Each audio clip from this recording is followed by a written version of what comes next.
Ayan guys, nagsasyado ako ng isgang galunggong. Yan, prito na siya guys. Para maiba naman ang aming lasa sa ulam. Lagyan natin ng sarsa sa itlog.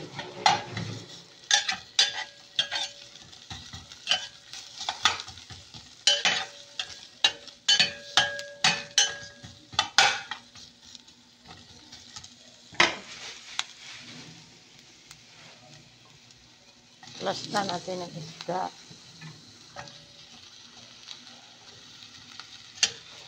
Palagyan natin ng konting tubig. Ayan guys, lagyan natin ng konting toyo.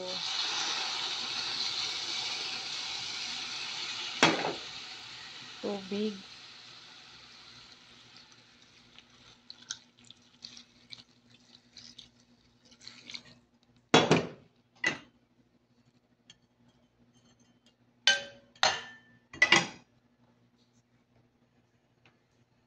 Mamaya na yung itlog.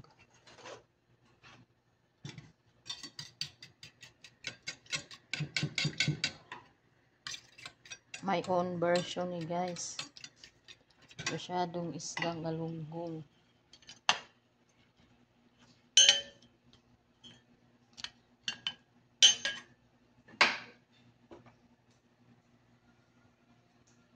Lagyan na natin ng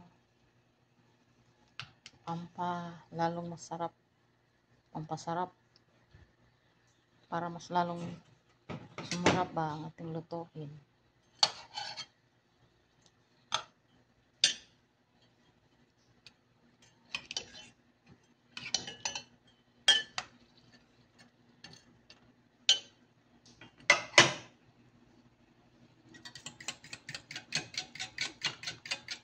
Ayan, kumukulo na.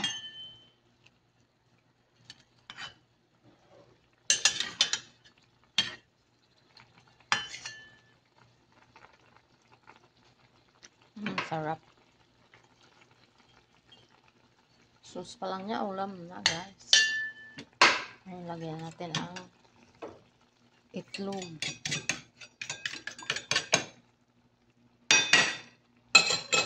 Binati na itlog.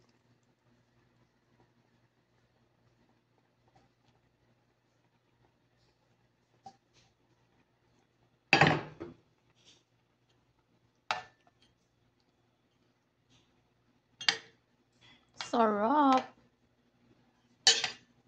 Tapos buhusan pa natin ng ground pepper para mabango.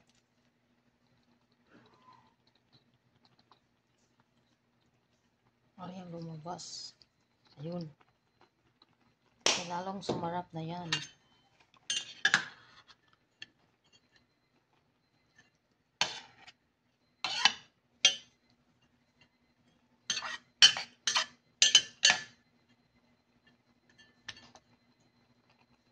Matikman.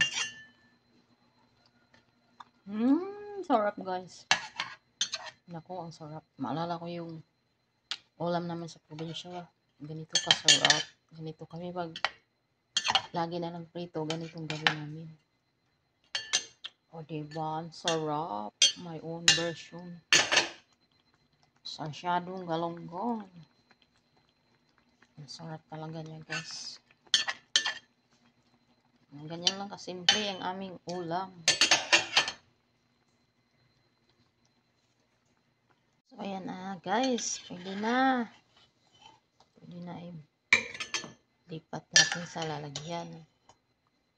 Ang sarap talaga niya guys. Try nyo guys, diba? Mapaulala kayo sa sarap.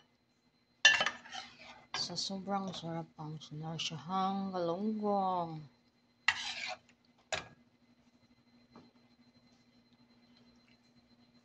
Ayan. Apat kaming kakain yan guys. Ayan. Isa kami.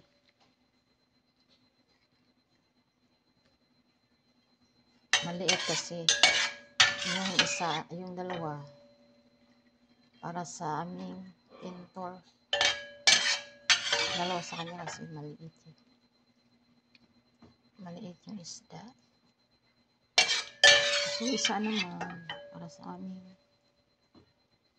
caregiver.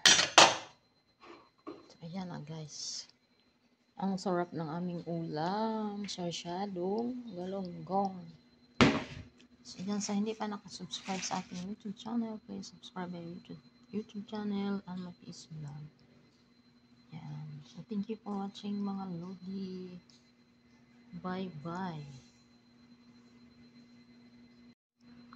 So, ayan na guys, ang aming ulam for today. Sinasyahang galonggong. Ang sarap niya.